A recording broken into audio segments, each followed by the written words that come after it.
आज सब कुछ खत्म हो जाएगा रिवा, उसका खात्मा होकर रहेगा। हमें क्या करना है, हुक्म दीजिए। हम नहीं, मैं। अब तुम्हारे करने को कुछ नहीं रहा। क्या मतलब? आप कहना क्या चाह रही हैं? बरसों से मेरे साथ खड़े रहने और मेरा साथ देने के लिए मैं तुम्हारी शुक्रगुजार हूं। अब मजीद तुम्हें जहमत नहीं दूंगी मैं।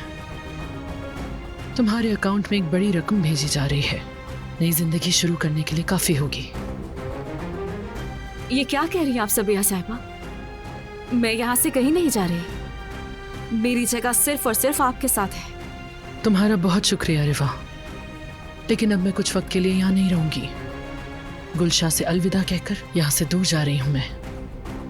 लेकिन कोई लेकिन नहीं सुनना चाहती रिवा, बस अकेले रहना चाहती हूँ।